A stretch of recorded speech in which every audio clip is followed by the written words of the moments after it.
মোহন Bengali টেলসের আজকের নিবেদন প্রতিভা বসুর লেখা একটি ছোট গল্প মাধবীর জন্য।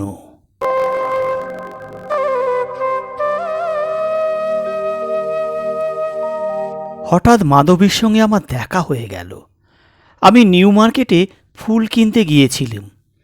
দেখি এক ভদ্রমহিলা ওজন নিচ্ছেন দাঁড়িয়ে। ওজন নেবার মতনই বটে। দৈর্ঘ্যে প্রস্থে একজন ভদ্রমহিলার যতখানি বাড়া সম্ভব উনি ঠিক ততখানিই বেড়েছেন। আগে লক্ষ্য করিনি, হঠাৎ চোখে পড়ল সাহেবী পোশাকে সজ্জিত পুরুষটিকে দেখে। ওকে উনি স্ত্রী ভেবে পাশ কাটিয়ে চলে যাচ্ছিলাম, কিন্তু একটু পরেই বুঝলাম ভদ্রমহিলাটি আমাদের মাধবী এবং ভদ্রলোকটি মাধবীর স্বামী। স্তম্ভিত হলাম। এ কি বকুল? বকুল যে! বাহ, তুমি কোত্থেকে? এই হলো আমাদের সূত্রপাত। কিন্তু শেষ পর্যন্ত মাধবী আমাকে রেহাই দিল না। জোর করে নিয়ে এলো ওর বাড়িতে। বলল, আমার কথা তোমাকে শুনতেই হবে। আমি যে একটা অমানুষ বা পাষণ্ড নই সে কথা তোমার জানা দরকার। বাড়িটি বেশ একতলা ছোট বাড়ি, সাজানো গুছোনো, মাধবীর নিখুঁত হাতের ছাপ সর্বত্র। বছর দশেকের একটি মেয়েকে ও নিয়ে এলো। মাসিকে প্রণাম করো লক্ষ্মী। আমি দু চোখ মেলে লক্ষ্মীকে দেখতে লাগলাম বললে ভুল হয়, গিলতে লাগলাম। আর আমার চোখের তলায় দাঁড়িয়ে লক্ষ্মী অস্বস্তিতে মরে যেতে লাগলো। অবশেষে দুই হাতে ওকে কোলের উপর টেনে এনে মাথায় অজস্র চুমু খেলুম। বললুম, ওকে তো আমার কিছু দেওয়া উচিত না মাধবী? আমি হলাম মাসি। হাত থেকে অতি প্রিয় এবং অতি দামি একমাত্র গহনা আমার হীরের আংটিটা ওর কচি নরম আঙ্গুলে পরিয়ে দিলাম। ঢল ঢল করতে লাগলো। মাধবী রাগ করতে লাগলো, কিন্তু তবু আমি কিছুতেই আড়তা খুলে নিলাম না। মাধবীর নতুন স্বামীকে দেখলাম, বেশ ভালো মানুষ। চা খেতে খেতে সামান্য আলাপ হলো। কথাবার্তায় অতিশয় ভদ্র ও মার্জিত। চা খেয়েই উনি বেরিয়ে গেলেন কোথায়। মাধবী এবার ঘনিয়ে বসল কাছে। লক্ষ্মী, যা তো বাবা, তোর মাসির সঙ্গে আমার কথা আছে। আমার বুকের মধ্যে ঢিপ ঢিপ করতে লাগলো। কি বলবে মাধবী? কি কথা আছে ওর সঙ্গে? তুমি নিশ্চয়ই ভয়ানক অবাক হয়েছ। মাথা নেড়ে বললাম, বলাই বাহুল্য। তবে যে কিছু জিজ্ঞেস করছো না? কিছু একটা হয়েছে। নেহাত উদাসীনভাবে কথাটি এড়াবার চেষ্টা করলাম। তোমার কি মনে হয় আমার যা মনে হয়েছিল তা যে ঠিক নয়, সে বিষয়ে যেন হঠাৎ আমি সন্দিগ্ধ হলাম। বললাম, তুমি যা বলবে বলো না। মাধবী কথা ঘোরালো। আমার স্বামীকে তোমার কেমন লাগে? কেন, ভালোই তো। কে বেশি ভালো, অশোক না এই ভদ্রলোক? এ নামটা আমার সয় না। শুনলে ভিতরে ভিতরে বিশ্রী রকমের একটা যন্ত্রণা হয়। জবাব যে কি করে দেব ভাবতে একটু সময় নিয়ে বললাম, আমার চেয়ে তা তুমিই ভালো জানো। মাধবী একটু চুপ করে থেমে বলল, তোমার সঙ্গে আমার প্রায় 10 বছর পরে দেখা। এই বছরে যদি আমার স্বামীর মৃত্যু হয়ে থাকে তা কি খুব আশ্চর্য? একটু থেমে, আর মৃত্যুর পরে যদি আমি বিয়ে করি সেটা কি খুব অন্যায়? মাধবীর কথার ধরনে প্রথমে যে বিষয়ে আমি চিন্তিত হয়েছিলাম তা ধূলিসাৎ হলো।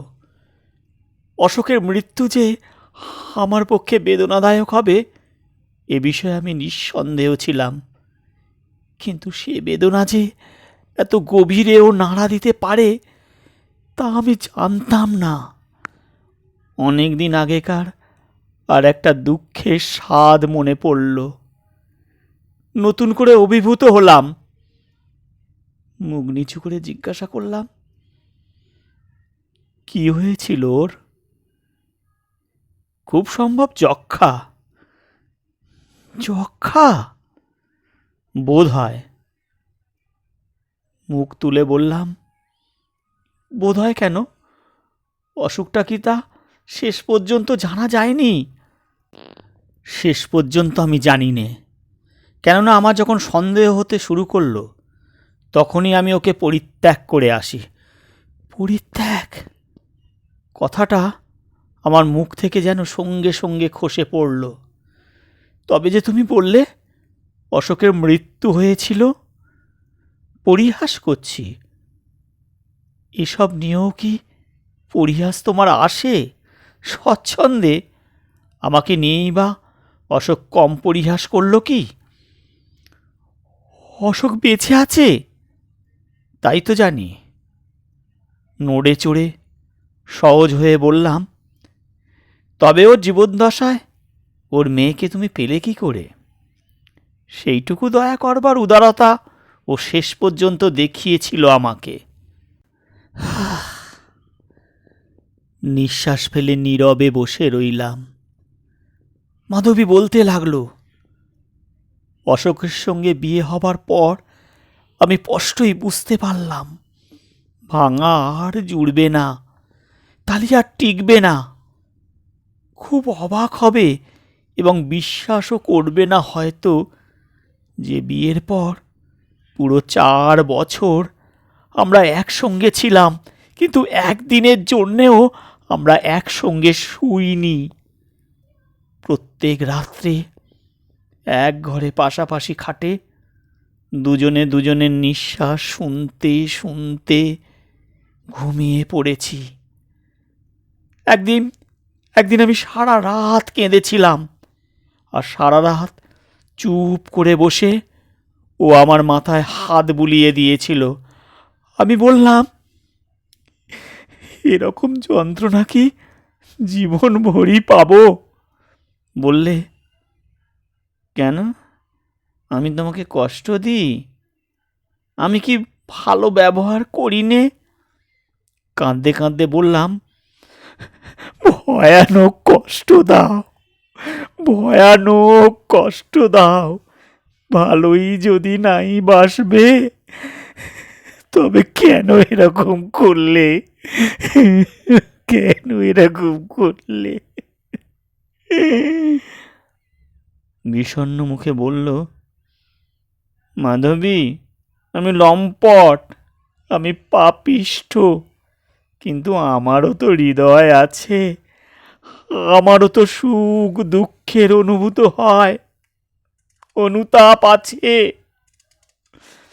কয়েকটা দিন অন্তত আমাকে তুমি ভিক্ষা দাও, একলা থাকার অবসর দাও।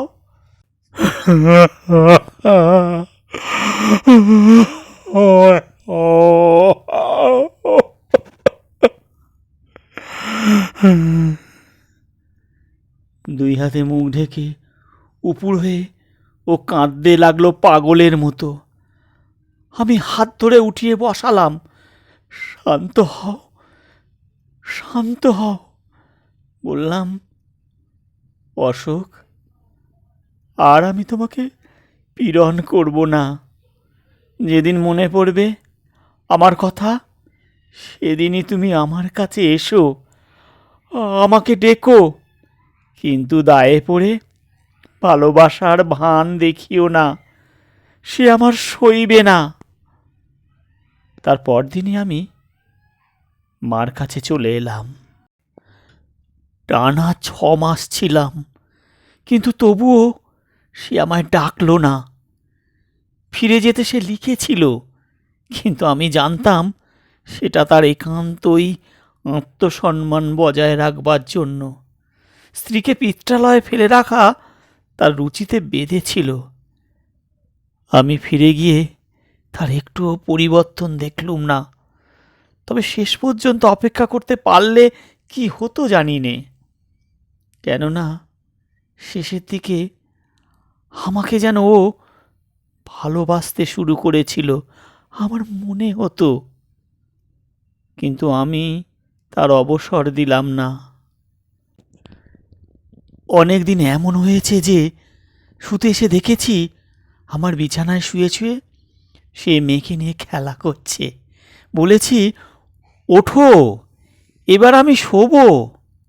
হাত দিয়ে নিজের পাশটা দেখিয়ে দিয়েছে, শোও না। ধ্যাত, আমি অমনি প্রতিবাদ করেছি। তবে কিন্তু মেয়ে নিয়ে যাব, অনায়াসে। সাংঘাতিক ঠান্ডাভাবে আমি জবাব দিয়েছি। ইস, মেয়ে যদি সত্যি নিয়ে যায় তখন আর ফুটুনি থাকবে না। তার চেয়ে লক্ষ্মী মাঝখানে শুয়ে থাক, আমি আর তুমি দুপাশে শুয়ে থাকি। পাগল! আমি আমলেই আনিনি কথাটা। নিঃশ্বাস ফেলে ও উঠে গেছে নিজের বিছানায়, আর আমি শুয়ে শুয়ে চিন্তা করেছি কেন আমার এই প্রতিশোধ নেবার এমন দুরন্ত অভিলাষ। বিবেক বলেছে এত দম্ভ ভালো নয়, কিন্তু তবু আমি নিজেকে খর্ব করে ওর ডাকে সাড়া দিতে পারিনি।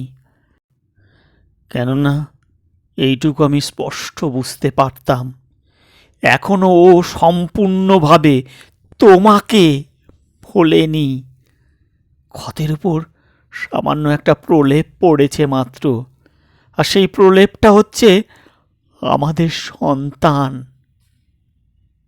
অপমানের কথা নয়, তবু সন্তানের জন্যই আমার মূল্য, একথা ভাবলে আমার দাহ হতো। ঠিক এই রকম সময় বিনয়বাবুর সঙ্গে দেখা। বিলেত থেকে ফিরে এসেছেন খনিবিদ্যা শিখে।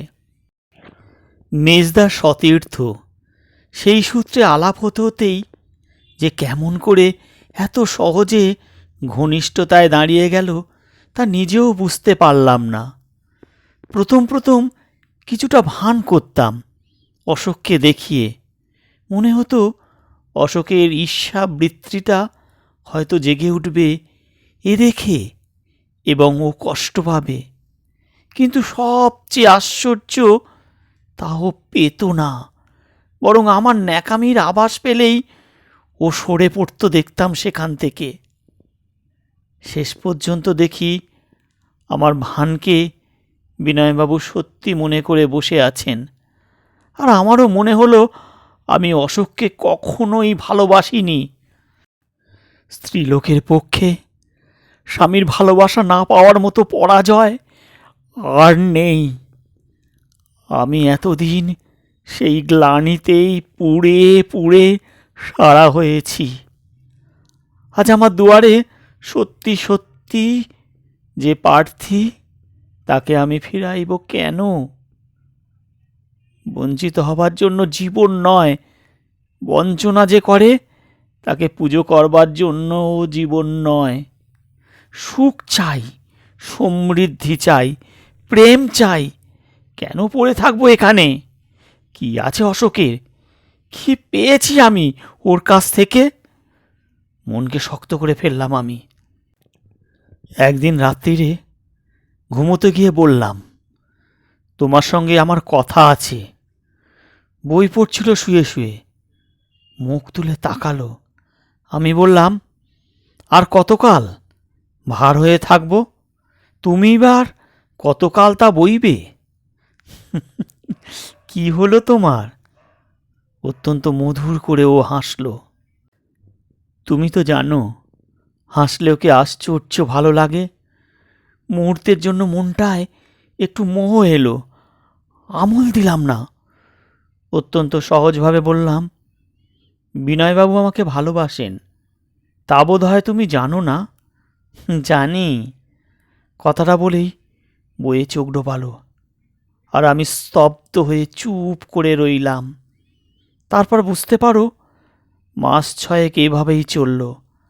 আর তারপর একদিন ওকে পরিত্যাগ করে চলে এলাম। সমস্যা হয়েছিল মেয়েকে নিয়ে। অশোক নিজে থেকেই বললে, বিনয়বাবু রাজি থাকলে মেয়ে দিতে আমার আপত্তি নেই। আমার আয়ু হয়তো শেষ হয়ে এসেছে, কেননা ভিতরে ভিতরে আমি বড় শ্রান্ত। আমার এই ঘুষঘুষে জ্বর আর ঘুরে ঘুরে কাশি, এটা আমার ভালো মনে হয় না। এজন্যই লক্ষ্মীকে সরানো দরকার। মাধবী চুপ করল। সঙ্গে সঙ্গে ঘরের মধ্যে এমন একটা নিস্তব্ধতা এলো যে আমি ভয়ঙ্কর অস্বস্তি বোধ করলাম। জিজ্ঞাসা করলাম, লক্ষ্মী তখন কত বড়? ভাঙা ভাঙা গলায় মাধবী বলল, 4 বছরের। একটু থেমে বলল, প্রথমটা খুব কাঁদতো বাপের জন্য, কিন্তু বিনয়বাবু অসাধারণ লোক। তিনি স্নেহ দিয়ে, প্রেম দিয়ে আমাদের মা মেয়েকে ভরে রেখেছেন। আমার গলা দিয়ে আওয়াজ আসছিল না। কেসে বললাম, অশোক এতদিনও বেঁচে আছে কি না কি করে জানলে? পরশু কাগজ দেখনি? তার ছবি বেরিয়েছে। সমস্ত সম্পত্তি সে গরিব ছাত্রদের বৃত্তির জন্য দান করেছে। বছরে 50,000 টাকার সম্পত্তি। না বলে পারলুম না। মাধবী, মানে ছবিটা একটু দেখাতে পারো? মাধবী তক্ষণে উঠে ভিতরের ঘর থেকে কাগজখানা নিয়ে এলো। ছবিটার দিকে তাকাতে আমার ভয় করছিল। একটুখানি চোখ বুলিয়েই এ কথা সে কথার পর অনেক সংকোচ নিয়ে বললাম, মাধবী, তোমার তো প্রয়োজন নেই বোধ হয়। ছবিটা ছবিটা আমি নিলে কি ক্ষতি হবে? মাধবী মনের ইচ্ছা বোঝা গেল না, কিন্তু সহজেই সে ছবিটা আমায় দিল। তারপরে আর বেশিক্ষণ সেখানে আমি ছিলাম না। হোস্টেলে ফিরে এসেই অত রাত্রে স্নান করলাম। তারপর খাবো না বলে এসে ঘরে শুয়ে রইলাম। সমস্ত রাত্রি এক বিন্দু ঘুম এলো না। জানলা দিয়ে রাস্তার আলো আসতে লাগলো বলে জানলাটা বন্ধ করেই রাখতাম রোজ। মধ্যরাতে উঠে সেটা খুলে দিলাম। তারপর আবছা আলোতে সন্তর্পণে বসে বারবার দেখতে লাগলাম অশোকের ছবিখানা। ছবিখানা বোধ হয় বর্তমান চেহারার, তাই এমন বিবর্ণ বিষণ্ণ। মনের মধ্যে গুমড়ে উঠতে লাগলো কত কথা। তন্ন তন্ন করে যাচাই করতে লাগলাম, কি সুখ আমি পেয়েছি এ জীবনে। মা নেই, বাপ নেই, সাতকুলে কেউ নেই। 2 ছোট বোন আছে, তাদের তো কোনো জন্মেই বিয়ে হয়ে গেছে, দেখাও হয় না। 3rd ক্লাসে উঠেই মাস্টারি করে করে পড়তে হয়েছে।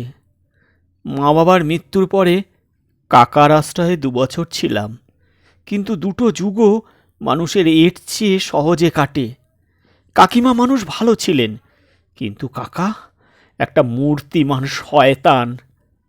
আমরা 3 বোনে তার কাঁধে যে কি ভীষণ বোঝা, এ কথা তিনি দিনে অন্তত 30 বার শোনাতেন। এবং ঝি চাকর রাখবার তাঁর ক্ষমতা নেই বলে আমাদের দিয়ে সব কাজ চালাতেন। কোনো রকমে ম্যাট্রিকটা পাশ করেই আমি বোনেদের নিয়ে হোস্টেলে এসে উঠলাম। দিনে 3টে টিউশনি করে তবে বোনেদের খরচ চালিয়েছি। কাকার অর্ধ পয়সাও আর গ্রহণ করিনি। আয়ে পাশ করে যখন বিয়েতে ভর্তি হলাম, তখন আমার বন্ধুত্ব হলো মাধবীর সঙ্গে। সে বন্ধুত্ব এমন প্রগাঢ় হয়েছিল যে মাধবীর মা বাবার সঙ্গেও শেষ পর্যন্ত আমার একটা সম্বন্ধ হয়ে গেল। আমি তখন 22 বছরের মেয়ে, বিদ্যাসাগর কলেজের 3rd ইয়ারে পড়ি। সেই হোস্টেলেই বোনদের নিয়ে থাকি এবং সকাল সন্ধ্যা দুটো টিউশানি করি। একদিন সন্ধ্যাবেলা টিউশানি সেরে ফেরবার পথে মাধবীদের বাড়ি গিয়ে দেখলাম মাধবীর মা বসবার ঘরে একটি যুবকের সঙ্গে বসে কথা বলছেন। আমি যেতেই বললেন, ও মা, তুই জানিস না বুঝি মাধবী তো চুঁচুড়ো গেছে ওর পিসির বাড়ি। আমি সংকুচিতভাবে দরজায় দাঁড়িয়ে বললাম, ও তাই নাকি? তাই বলে কি ঘরে ঢুকবি না? মাধবীর মা সস্নেহে আমাকে ডেকে আনলেন। তারপর যুবকটার দিকে তাকিয়ে বললেন, অশোক, এই দেখো আমার আর এক মেয়ে। অশোককে তো তুই দেখিসনি না? তুই যেমন আমার মেয়ে, এও তেমনি আমার এক ছেলে। আমি চোখ তুলতেই দেখলাম অশোক নিবিষ্ট হয়ে তাকিয়ে আছে আমার দিকে। আমি চোখ তোলাতেও ও চোখ নামল না। আমার মুখে কি দেখছিল জানি না, পরে ওর মুখেই শুনেছি এই মুখ নাকি অতুলনীয়। মাধবীর মা বললেন, মাস্টারি তো করে এলি, খাবি নে কিছু? জড়সড় হয়ে বললাম, না মাসিমা, 8টার মধ্যে আমাদের ফিরতে হয় জানেন তো। 8টা এখনো ঢের বাকি। মাসিমা কথা শুনলেন না, খাবার আনতে উঠে গেলেন। অশোক আমাকে বললে, আপনার কথা মাধবীর কাছে অনেক শুনেছি। মৃদু হেসে চুপ করে রইলাম। অশোকের কথা আমিও মাধবীর কাছে শুনেছিলাম, কিন্তু কথা বলতে আমার সংকোচ হচ্ছিল। একটুখানি চুপ করে থেকে আবার বলল, শুনেছি পার্ট টাইমে একটা স্কুলেও পড়ান। এখনও তো দেখছি পড়িয়ে এলেন, এত পেরে ওঠেন আপনি? আমি সুকুণ্ঠে জবাব দিলাম, না পেরে উপায় কি? অতিশয় অসঙ্গত এই প্রশ্ন। উচিত ছিল রাগ করা, কিন্তু ওর চোখের দিকে তাকিয়ে রাগ করতে পারলুম না। ঈষৎ হেসে বললুম, যদি জানতেই চান, আর দুটো ছোট বোন আছে আমার। ও। অশোক চুপ করে গেল। আমি আর কথা বললুম না। মাধবীর মা এলেন খাবার নিয়ে। এ কি অশোক, তুমি যে বড় চুপচাপ, বকুলের সঙ্গে বুঝি কিছুতেই জমাতে পারছ না? অশোক মৃদু হাসল। মাধবীর মা হেসে আমার দিকে তাকিয়ে বললেন, চেনা অচেনার বালাই তো এর দেখিনি কখনো, আজকেই কিন্তু তোকে খুব সমীহ করছে অশোক। হঠাৎ আমাদের চোখাচোখি হয়ে গেল এ কথার পরে। মাধবীর বাড়ি থেকে আমাদের হোস্টেল মিনিট 10-এর রাস্তা। অশোক আমাকে এগিয়ে দিতে গেল। ফিরে যাওয়ার সময় বলল, আশা করি আবার আমাদের দেখা হবে। আপনি তো এখানে থাকেন না? থাকি না বটে, কিন্তু আসি প্রায় রোজই। তাছাড়া সম্প্রতি দিন কয়েক তো এখানেই আছি। আসুন না এর মধ্যে আর একদিন। আচ্ছা, নমস্কার। নমস্কার করে বিদায় নিলাম। অবিবাহিত যুবক দেখলেই আমার তার সম্বন্ধে কৌতূহল হয়, কেননা সম্প্রতি আমার বোনেদের বিয়ে দেবার কথা আমি ভাবছিলাম। এদের 2 বোনের বিয়ে দিয়ে উঠতে পারলে আমার অনেক কষ্ট লাঘব। ছোটটি 15 বছরের, 3rd ক্লাসে পড়ছিল, কিন্তু তার উপরেরটি 17 তো হলো। বিয়ের পক্ষে এমন সুন্দর বয়স আর নেই, সবে 20 ফুটেছে। মাঝে মাঝে ওকে ঠাট্টা করে দেখেছি, ও খুব উপভোগ করে। 1st ইয়ারে পড়ছিল, একটা টিউশনিও করে। নিজে এত কষ্ট করছি বলে ওর কষ্টটা আমার বেশি লাগে। আমি বড়, দায়িত্ব আমার, ওকে কেন কষ্ট করতে দেব? মানি তো শোনে না, তাই আমি ভেবেছি ওকে এখনই বিয়ে দিয়ে দেব। বাণী বলে, বিয়ে তো দেবে, কিন্তু পয়সা পাবে কোথায়? কথাটা ভাববার মতো, কিন্তু এমনও তো মানুষ আছে যারা পয়সা নেয় না। তাছাড়া মার গহনা আমরা কিছু পেয়েছিলাম, সাবেকি, তাই শুধুই সোনা। 3 বোনেরটা দিয়ে এক বোনকে নিশ্চয়ই পার করতে পারবো। বাণী বলে, নিজের কথা তো তুমি ভাবোই না, কিন্তু রানীকেও তো বিয়ে দিতে হবে। ও রানী, রানীর জন্য ভাবনা নেই। ও বড় হতে হতে আমি বিএ পাশ করে একটা ভালো চাকরি পাবই, তারপর না খেয়ে টাকা জমাবো। বাণী ভবিষ্যৎ শুনে হাসে। অশোককে দেখে আমার মনে এমনই একটা আশা হলো। পরের দিন মাধবীকে কলেজে বললাম কথাটা। আমার যদি অন্তর্দৃষ্টি থাকতো তবে দেখতাম মাধবীর মুখ সাদা দেখাচ্ছে, কিন্তু নিজের চিন্তাতেই আমি বিভোর। মাধবী বললে, খেপেছিস? বাপের এক ছেলে, গাড়ি বাড়ি দাস দাসী নিয়ে মশগুল, সে কি আর অনাথ নিয়ে উদারতা দেখাবে? ভয়ানক ভয়ানক আঘাত লাগলো মাধবীর কথায়। চাপতে চেষ্টা করা সত্ত্বেও আমার মুখ গম্ভীর হলো, না বলে পারলাম না। অনাথ মানে? রাস্তার ভিখারিও নয়, কারো কৃপা প্রার্থীও নয়। মাধবী অপ্রস্তুত হলো, যদিও কিছু না ভেবে ফস করে কথাটা বলে ফেলেছিল, তবু আমার মর্মমূলে তা এমন বিদ্ধ হয়ে গেল যে মাধবী অনেকবার ক্ষমা চেয়েও তার উপরে আনতে পারল না। বুঝতে পারল আমার মন মেঘমুক্ত করা সহজ হবে না, তাই হয়তো ভাবল মার হাতে ফেলে দেওয়াই বুদ্ধিমানের কাজ। অগত্যা পরের দিন ওদের বাড়িতে খাবার নিমন্ত্রণ করে গেল বিষণ্ণ মনে। আবার অশোকের সঙ্গে আমার দেখা হলো। প্রায় সমস্ত দিনটাই ওখানে কাটিয়ে যখন হোস্টেলে ফিরে এলাম, তখন কেবল মনে হতে লাগলো এত তাড়াতাড়ি দিন কাটলো কেমন করে, আর আমি বা এত শীঘ্রই চলে এলাম কেন? ঘর থেকে ঘরে, বারান্দা থেকে বারান্দায়, জানলা থেকে জানালায় এমন চঞ্চল পায়ে ঘুরে বেড়াতে লাগলাম যে হোস্টেলের প্রত্যেকটি মানুষ আমার ভাবান্তরে অবাক হয়ে চেয়ে রইল। বড় মানুষের ছেলেদের সাধারণত যা হয়ে থাকে, অশোকেরও ঠিক তাই হয়েছিল। বাপ মাইকার ব্যবসা করে প্রচুর অর্থ উপার্জন করেছিলেন। চেহারা ভালো আর বাপের টাকা আছে, এটাই তো শ্রেষ্ঠ গুণ। উপরন্তু ওর বিশ্ববিদ্যালয়ে ডিগ্রি ছিল বলে যে কোনো যুবতী মেয়ের মায়ের মনোহরণ করে বহু মেয়ে নিয়ে খেলবার একটা অনায়াস অবকাশ ও পেয়েছিল। আমাদের মাধবী তখন ওর নতুনতম আবিষ্কার। ঠিক এই সময়ে আমাদের দেখা। কি যে নেশা হলো জানি না। আমি ওকে প্রশ্রয় দিলাম এবং কয়েকদিনের মধ্যেই এমন হলো যে দেখা না হলে আমাদের আর দিন কাটতো না। প্রথম প্রথম মাধবীর ওখানেই চলেছিল, কিন্তু সেটা সুবিধের হলো না।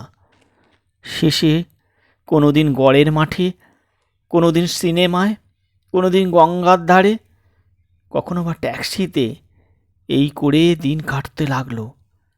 মাসখানেক পরে ও একদিন বলল, মুকুল, আমাকে কি তোমার কখনোই খারাপ লোক মনে হয়েছে? নিশ্চয় বললাম, না।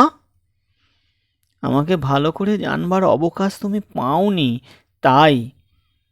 তোমাকে যেদিন প্রথম দেখলাম সেদিনই মনে হয়েছিল আর সকলের মতো এই অবকাশ আর তোমাকে দিতে পারবো না। আমার মধ্যে যা মেকি তা সমস্তই এবার পুড়ে যাবে তোমার উত্তাপে। অনেকে অনেকে বলতে পারে, যদি শোনো মন খারাপ করো না।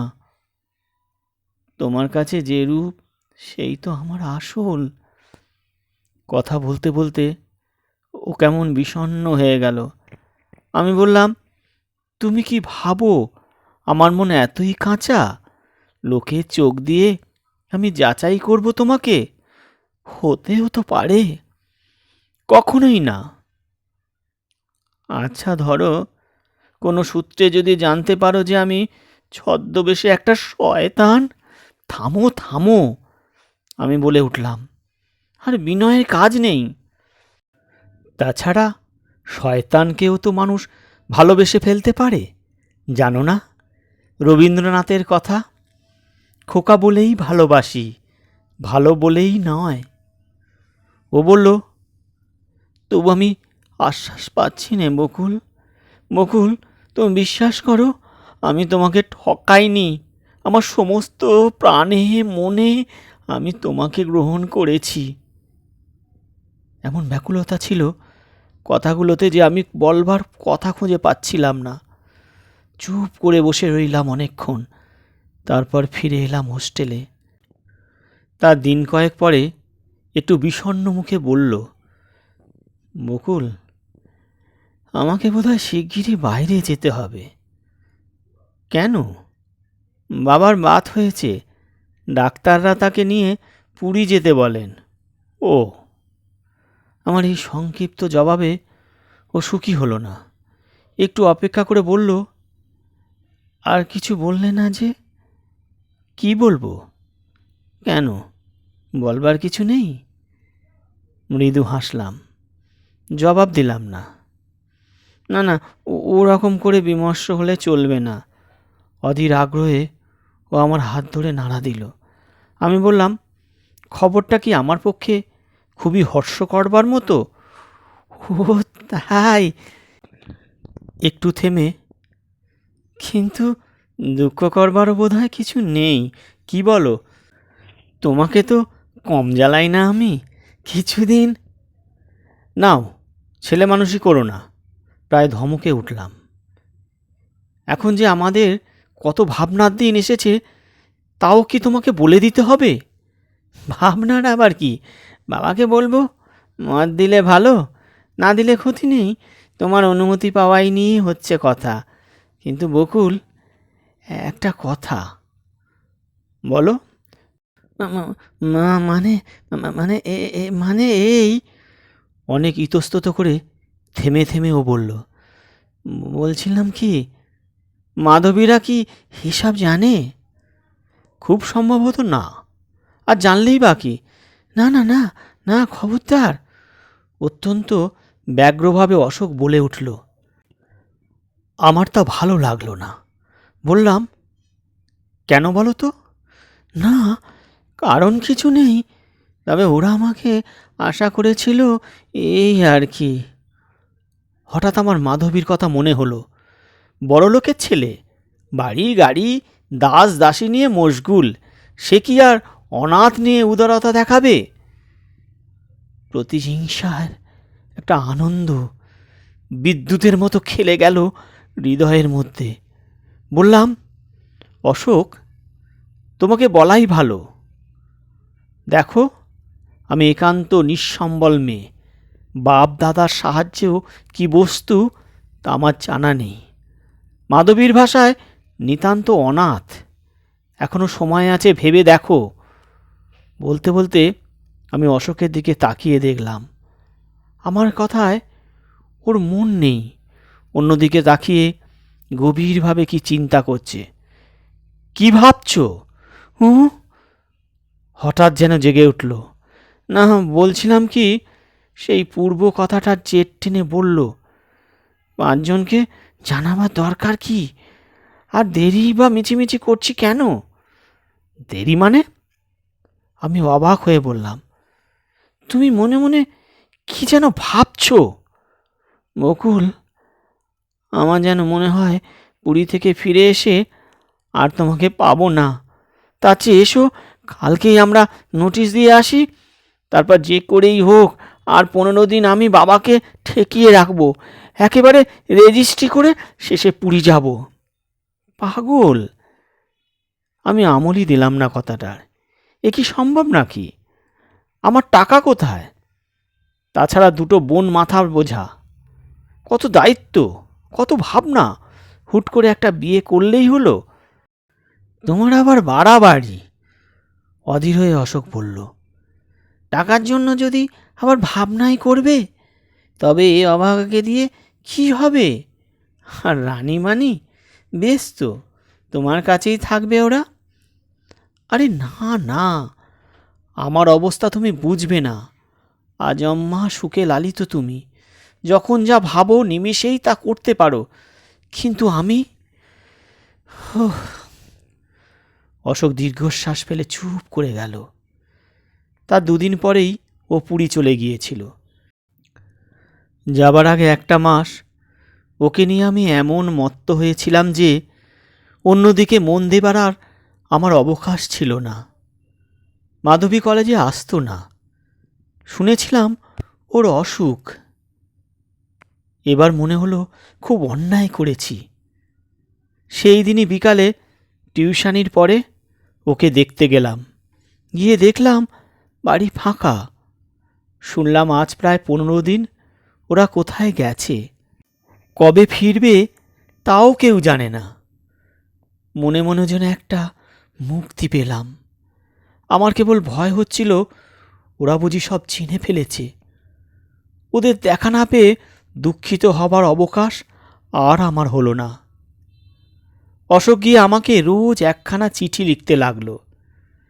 জীবনে চিঠি লেখা বা পাওয়ার কি বস্তু, তা আমার অভিজ্ঞতায় এই প্রথম। আমি পেরে উঠতাম না ওর সঙ্গে। শেষে মাস দেড়েক পরে মনে হতে লাগলো, এখনো যদি অশোক ফিরে না আসে, আমি বুঝি চলে যাব ওখানে। দিন আর কাটে না, রাত্রে ঘুম আসে না। লিখলাম, অশোক, তুমি তখন যা বলেছিলে তাতে সম্মত না হয়ে ভুল করেছি। চিরদিন কেবল ভেবে ভেবে আমার স্বভাবই গেছে খারাপ হয়ে। সব বিষয়ে আমার ভাবনার বাড়াবাড়ি। তুমি নেই, এখন তো আমার দিন কাটে না। তুমি আমাকে আরও কষ্ট দেবে। এর দিন 10 পরেই ও ফিরে এলো কলকাতায়। দেখা হতেই বলল, বকুল, বাবা কিন্তু খুব খুশি হয়েছেন। একদিন তোমাকে নিয়ে যেতে হবে বাবার কাছে। আর ওর ওর ইচ্ছে বিয়েটা হিন্দু মতেই হয়। মুখে বললাম, ভালোই তো, কিন্তু মনে আবার চিন্তা এলো। আমার বিয়ে আমাকেই আমাকেই যেখানে দিতে হচ্ছে, সেখানে রেজিস্ট্রি উৎকৃষ্ট পন্থা। কোথায় নেব বাড়ি? কে আসবে কনে সাজাতে? কে করবে সম্প্রদান? কে কিনবে দান সামগ্রী? এসব বিলাস কি আমার মতো নিঃস্ব মেয়ের জন্য? হিন্দু মতে বিবাহ ব্যাপারটা আসলে বড় লোকের জন্য, যাদের টাকা এত বেশি আছে যে খরচ না করলে আর ধরছে না ঘরে, তাদের জন্য। তা নয় তো এক রাত্রিরের একটা সামান্য আমোদের জন্য হাজারে হাজারে টাকা কি করে মানুষ অকাতরে খরচ করতে পারে? অশোক বললে, আজকে ধরো আষাঢ় মাসের 27, শ্রাবণ মাসের 18 তারিখেই একটা বিয়ের দিন আছে। ওরে বাবা, একেবারে দেখছি তারিখও মুখস্থ করে এসেছ। তবে কি, তোমার কি এখনো আরও কিছুদিন ভাবতে হবে নাকি?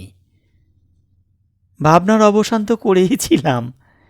হেসে হেসে সত্যি কথাটাই বললাম, নতুন করে ভাবনার খোরাক তো তুমিই জোগালে। কেন বলো তো? বাহ, হিন্দু মতে বিয়ে, সে কি একটা সামান্য কথা? কোথায় রে বাড়ি, কোথায় রে টাকা, কোনো লাঠি, কোনো ছাতা, বাসন কোসন?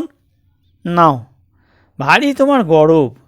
দৈন্য না দেখিয়ে কাজের কথা শোনো তো। কাল রোববার সকালবেলা আমি আবার আসব, তোমাকে নিয়ে যাব আমাদের বাড়ি। রানীবাণীও যাবে। ওদের আর কেন, ও বেচারারা এখনও জানে দিদি তাদের জন্যই ব্যবস্থা করছে। আহা, ওরা কি আর কিছু বোঝে? নেহাত খুকি কি না? তা মুখোমুখি যখন কিছু বলিনি, তখন নেপথ্যে থাকাই ভালো। বেশ, যা ভালো বোঝো করো, কিন্তু প্রস্তুত থেকো মোটামুটি। পরের দিন বেলা প্রায় 8টার সময় ও আমাকে নিয়ে গেল। গাড়িতে বসে সাংঘাতিক ঝগড়া, কেন আমি সাদা শাড়ি পরে এলাম। আমি ছেলেবেলা থেকে সস্তা দামের মিলের শাড়ি পরেই অভ্যস্ত। নিজে উপার্জন করবার পরে কখনো কখনো যে শখ হতো না এমন নয়, কিন্তু দুটো ছোট বোন আছে, কিংবা সমস্ত শখ ওদের দিয়েই মেটানো হতো। তাই সত্যি বলতে আমার ছিল না কোনো রঙিন ভালো শাড়ি। বলতে গিয়ে তাড়া খেলাম এবং গাড়ির মোড় ফিরাল অন্যদিকে। শাড়ির দোকানে এসে গাড়ি থামতেই আমার মুখ লাল হয়ে উঠল। কারো কাছে কখনো পাইনি। কাজেই কেউ কিছু দিতে চাইলে সেটা মনে হতো দয়া, অনর্থ ঘা লাগানো আত্মসম্মানে। বললাম, ছি ছি ছি, এটা তোমার বোঝা উচিত ছিল অশোক। এখন আমি তোমার স্ত্রী হইনি, আমার জন্য উপহার কেনা তোমায় মানায় না। আমার কথা না শুনে তবুও নামতেই আমার মুখের ভাব বদলে গেল। বললাম, অশোক, আমাকে গরিব পেয়ে অপমান করছো? অপমান? তোমাকে? অশোকের মুখ মুহূর্তে বিবর্ণ দেখালো। নিঃশব্দে উঠে এসে গাড়িতে বসল। আর দ্বিতীয় কথা আমাদের হলো না গাড়িতে। ওদের বাড়িতে এসে পৌঁছতেই বছর 18-র একটি মেয়ে এসে আমাকে হাসি মুখে অভ্যর্থনা করে নিয়ে গেল ঘরে। কার্পেট মোড়া সিঁড়ি উঠে গেছে দোতলায়। উপরে সিঁড়িতে দাঁড়িয়েছিলেন পৌর এক ভদ্রলোক। অশোক বলল, আমার বাবা, প্রণাম করো। ভদ্রলোককে আমি জীবনে ভুলব না। অমন অদ্ভুত স্নেহমাখা কণ্ঠস্বর আমি কখনো কোনো মানুষের শুনিনি। মাথায় হাত রেখে আশীর্বাদ করে বললে, থাক মা, থাক। যে ঘরখানায় গিয়ে বসলাম সেখানা বুঝলাম আমার জন্যই বিশেষ রূপে সাজানো হয়েছে। প্রায় মাটি সমান নিচু বিরাট একটি তক্তপোশের ধপধপে সিল্কের পুরু চাদর পাতা, তার পাশে পাশে চোখ ঝলসানো ব্রোকেডের তাকিয়া, মাঝখানে মস্ত একটা রূপোর থালায় ধান, দূর্বা আর ফুল চন্দন, মেঝেতে কাশ্মীরি কার্পেট। ভদ্রলোক আমাকে সস্নেহে সেই তক্তপোশের উপর নিয়ে বসালেন। বললেন, অশোকের মা নেই, তা তো জানো। তিনি থাকলে ব্যবস্থা হতো অন্য রকমের। এমনই অদৃষ্ট করে অভাগা এসেছে যে একটা দিদি ছিল, সেও সইল না কপালে। ওই দেখো, তার স্মৃতি বহন করে বেড়াচ্ছি আজও। মেয়েটিকে তিনি আঙুল তুলে দেখালেন, ঠিক যেন বাণী। অকৃত্রিম মমতায় তাকে কাছে টেনে নিলাম। তোমারই সমস্ত মা, তুমি হবে আমার ঘরের মূর্তিমতী লক্ষ্মী। তোমাকে দেখার আগে, তোমার কথা শুনেই আমি ভেবেছিলাম এ কথা। দেখে মনে হচ্ছে তুমি তার চেয়েও অনেক বেশি। এতখানি স্নেহভাষণের জন্য আমি প্রস্তুত ছিলাম না। আমার আশা অত দূর যায়নি। সহসা চোখ ভরে জল এলো আমার। মায়ের মৃত্যুর পর বোধহয় এই প্রথম চোখে জল। স্পষ্টতই মনে হলো এত সুখ আমার জন্য নয়, সুখী হবার জন্য আমি জন্মাইনি। দাহু দাহু করে উঠল মনের মধ্যে। অবশেষে এতদিনকার দুঃখের পাষাণ গলে গলে চোখ দিয়ে বেয়ে আসতে লাগলো। অশোক অবাক হয়ে তাকিয়ে রইল আমার দিকে, আর ওর বাবা হাত বুলোতে লাগলেন মাথায়। একটু শান্ত হলে উনি আমাকে এক জোড়া জড়োয়ার কঙ্কন আর এক ছড়া সোনার হার দিয়ে আশীর্বাদ করলেন এবং একখানা মোহর দিলেন হাতে। ফেরবার পথে অশোক বলল, তুমি অত কাঁদছিলে কেন? কাঁদব না, তোমার বাবা আমাকে অত আদর করলেন কেন? আদর কি এর আগে কখনো আমি পেয়েছি? সংসারে কি আমার জন্য কোনো আদর আছে? পাগলি। অশোক ঝুঁকে পড়ল আমার মুখের ওপরে। এই প্রথম ও এই শেষ ও আমার সঙ্গে একটু অসংযত ব্যবহার করল, এবং আমিও প্রশ্রয় দিলাম। হোস্টেলের দরজায় নেমে প্রথমেই সেই কঙ্কন আর হাটছড়া খুলে ভিতরে এলাম। কেউ জানতে পারল না, কিন্তু আগুন কি ছাই চাপা থাকে? সেই দিনই সন্ধ্যাবেলা আমাদের হোস্টেল সুপারিনটেনডেন্ট আমাকে তাঁর ঘরে ডেকে নিয়ে বললেন, বকুল, এসব কি শুনি? কি শোনেন? তুমি নাকি একজন যুবকের সঙ্গে প্রণয় করছো। এরকম অপরিদর্শী হলে তার জন্য যথেষ্ট দুঃখ ভোগ করতে হয় শেষে, তা জানো? আমাদের হোস্টেলের এই কর্ত্রী ঠাকুরুনির এসব বিষয়ে অসাধারণ ঈর্ষার খবর হোস্টেলবাসিনী আমরা প্রত্যেক মেয়েই জানতাম। তিনি দেখতে অসাধারণ খারাপ, যৌবনে নাকি এত বেশি খারাপ ছিলেন যে তাঁর দিকে তাকিয়ে কথা বলতে ভয় করত। হৃদয়ের দিক থেকে তিনি তো আর 5 জনের মতনই। কাজেই শারীরিক রূপের জন্য পৃথিবীতে যে বঞ্চনা তাকে করেছিল, আসলে তারই একটি প্রতিক্রিয়া হয়েছিল তাঁর মনে। অন্যের প্রেম ইনি সইতে পারতেন না। যাকে চেনেন না তারও যদি বিয়ের খবর পেতেন, অকারণে রেগে যেতেন, আর সেই রাগের ঝক্কি আমাদের পোয়াতে হতো। সভয়ে বললাম, আমি বিয়ে করছি। বিয়ে? বোমা এবার ফাটল। এ হোস্টেলে ওসব চলবে না। এত সব অবিবাহিত মেয়ে আছে, কই কেউ তো তোমার মতো এরকম বিয়ে করতে চাইছে না। আমি এই একটু উদ্ধত হয়ে বললাম, আর কাউকে দিয়ে আমার কি হবে? বিয়ে তো করছি আমি। আর তাছাড়া এই হোস্টেলে তো এমন কোনো নিয়ম নেই যে এখানে থাকলে কেউ বিয়ে করতে পারবে না। যাও যাও, জ্যাঠামি করো না। হাতের বইটা জোরে টেবিলের উপর ফেলে দিলেন, কিন্তু একটু পরে আবার সংযত হয়ে বললেন, বকুল, তুমি ভেবে দেখো, কাজটা কিন্তু ভালো করছো না। আমি চুপ করে রইলাম। এরপরে সুর বদলিয়ে তিনি বললেন, বকুল, তোমাকে কি আমি ভালোবাসি না? আমি কি তোমার চেয়ে ঢের অভিজ্ঞ নই? আমার কথা শোনো, বিয়ে তুমি করো না। পুরুষরা ভারী উচ্ছৃঙ্খল জীব। আজ তোমার চেহারা সুন্দর আছে তাই। এবার আসল কথায় উনি বললেন, ধরো কাল তোমার বসন্ত হলো, তারপর তোমার মুখ বিভৎস দাগে ছেয়ে গেল, চুল উঠে টাক পড়ে গেল, তখন তোমার উপায়?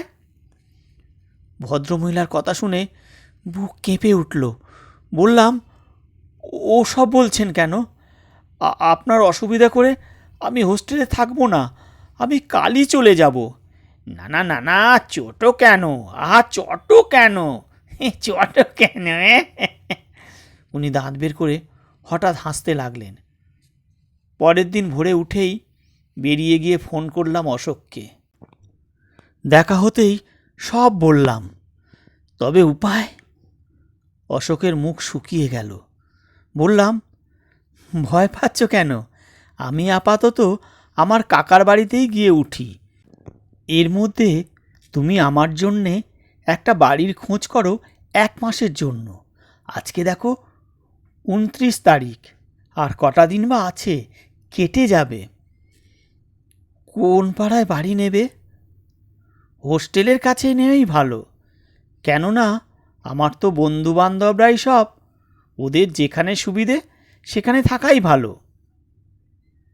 ফিরে এসে রানীবাণীকে জিনিসপত্র গোছাতে বলে যারা বিশেষ বন্ধু তাদের ডেকে বললাম সমস্ত কথা। মুহূর্তে হোস্টেলটি সরগরম হয়ে উঠল। কেউ উলু দিতে লাগলো, কেউ গান ধরল, কেউ বা তবলা বাজায়। বেলা 12টার সময় এমন মারাত্মক গণ্ডগোল আরম্ভ হলো যে চেয়ে দেখি আশেপাশের বাড়ির জানালায় সব জোড়া জোড়া চোখ। উত্তেজনা থামলে বললাম, কিন্তু আমাকে যে এখন হোস্টেল ছাড়তে হচ্ছে কেন? বোঝই তো। পুষ্প আমার সহপাঠিনীও বটে, বন্ধুও তার সঙ্গে বেশ। সে চটে উঠল, ইস, হোস্টেল কি ষোলললিতা ব্যানার্জির একচেটিয়া সম্পত্তি? অনেক বলে কয়ে ওকে শান্ত করলাম, আর তার ঘণ্টা কয়েক পরে আমার শান্তির আবাস চিরতরে ভেঙে ফেলে বেরিয়ে এলাম রাস্তায়। 3 বছর পরে আবার দেখা হলো কাকার সঙ্গে। বাইরের ঘরে বসেছিলেন। ট্যাক্সি থামতেই হুঁকো হাতে এগিয়ে এলেন। এ কি, তোরা যে? হাসি মুখে বললাম, এলাম। বলেই ব্যাগ থেকে 2খানা 10 টাকার নোট বার করে কাকার হাতে দিলাম। দিয়ে বললাম, ট্যাক্সির ভাড়াটা চুকিয়ে টাকাটা আপনার কাছে রেখে দেবেন। কাকা ইঙ্গিত বুঝে খুশি হয়ে অভ্যর্থনা করলেন, যা যা, ভেতরে যা, এতদিন মনে পড়ল। তার পরের কয়েকটা দিন অবর্ণনীয়। সমস্ত দিন ঘোরাঘুরি, জিনিসপত্র কেনা, বাড়ি ঘর ঠিক করা। টাকাটাও আমার, পরিশ্রমটাও আমার, তবু কাকাকে শিখণ্ডী রূপে দাঁড় করিয়ে রাখতে বাধ্য হলাম। আমার নতুন বাড়ি ঝমঝম করতে লাগলো, আর এতদিনের সমস্ত সঞ্চয় আমি 2 হাতে উড়িয়ে দিলাম মনের আনন্দে। বিয়ের 3 দিন আগে অশোক বলল, চলো তোমাকে নিয়ে আংটি কিনতে যাব। বেরুলুম দুজনে, এখানে ওখানে ঘুরে কেনা হলো আংটি। গাড়িতে বসে ও আমার আঙুলে পরিয়ে দিল। হেসে বললাম, হীরের আংটি দিয়ে ভালোই করলে, প্রয়োজন হলে আত্মহত্যা করা সহজ হবে। ফেরবার পথে হোস্টেলে নামলাম।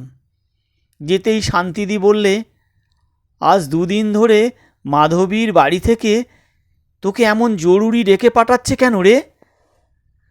মাধবী এসেছে নিশ্চয়ই, নয়তো ডেকে পাঠাবে কেন? তবে তো আজই যাওয়া উচিত আমার।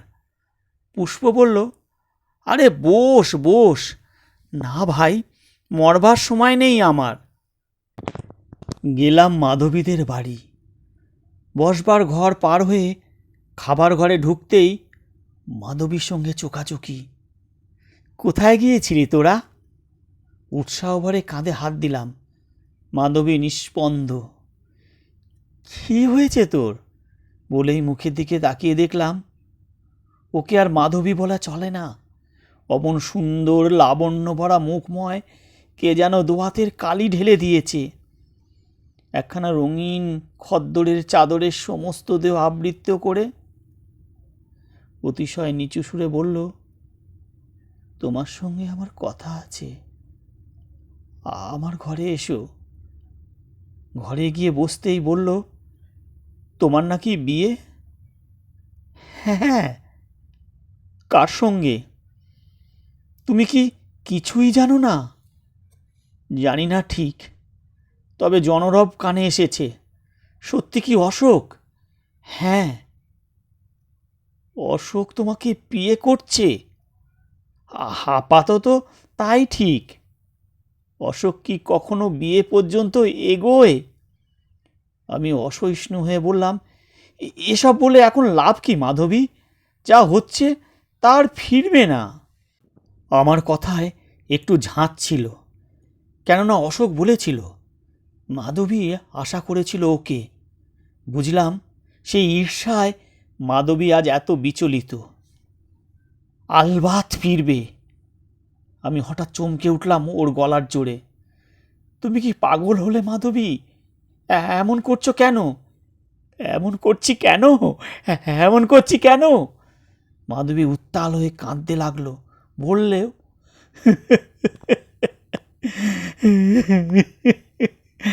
আমি ওকে ভালোবাসি বকুল, বকুল, ওকে তুমি ছেড়ে দাও বকুল, ওকে তুমি ছেড়ে দাও বকুল। বকুল, তোর কাছে আমি আজম্মা কেনা হয়ে রইব। তুই ওকে ছেড়ে দে, তুই ওকে ছেড়ে দে বকুল, তুই ওকে ছেড়ে দে।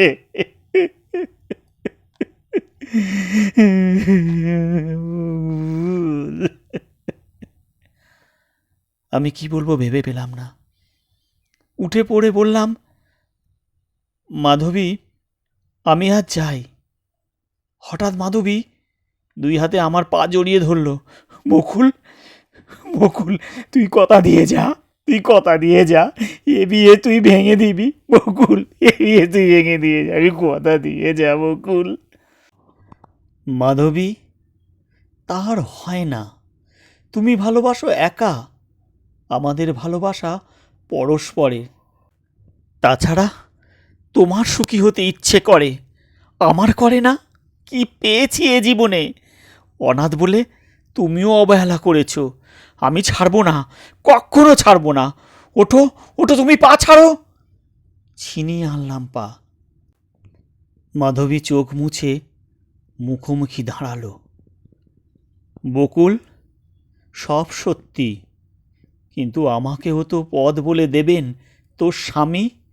তার সন্তান যে আমি এই 4 মাস ধরে এত কষ্টে এত দুঃখে লালন করছি, তার কি উপায় হবে?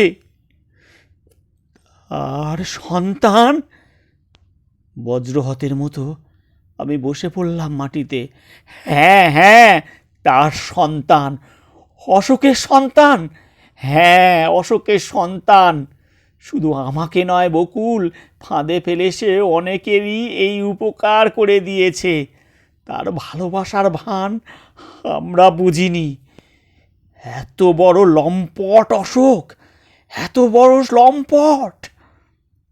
ঘৃণায়, দুঃখে, অভিমানে, অপমানে জর্জরিত হয়ে ফিরে এলাম বাড়িতে। সমস্ত রাত্রি জেগে চিঠি লিখলাম 2খানা, একখানা অশোককে, একখানা মাধবীকে। পরের দিন ভোর হতেই তা ডাকে ফেলে বেরিয়ে গেলাম বাড়ি থেকে। ট্রামে, বাসে, রিকশাতে সমস্ত দিন কি করে যে কাটলো জানি না।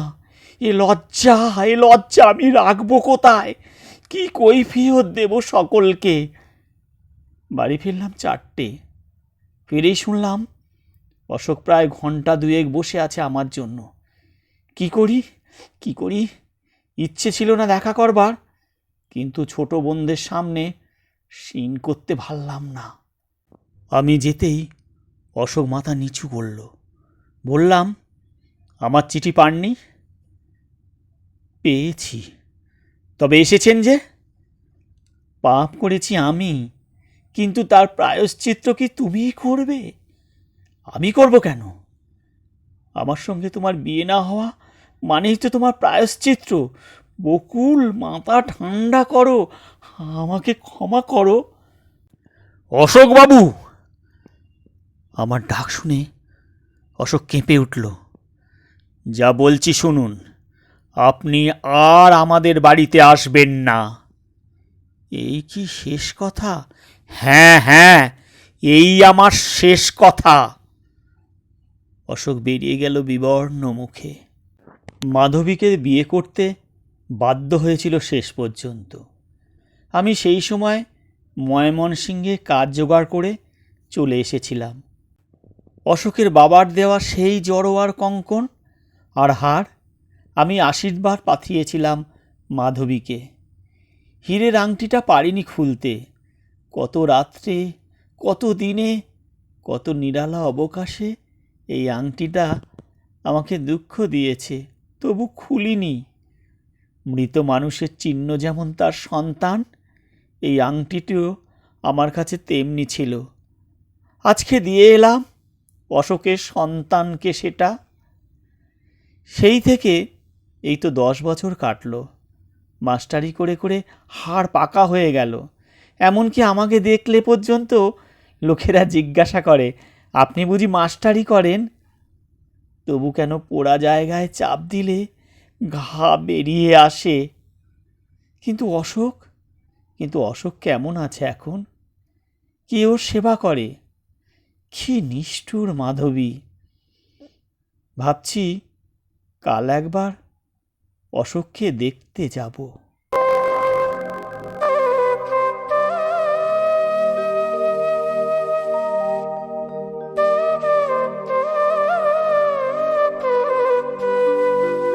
শেষ হলো মোহন বেঙ্গলি টেলসের আজকের নিবেদন মাধবীর জন্য। রচনা প্রতিভা বসু। ধন্যবাদ।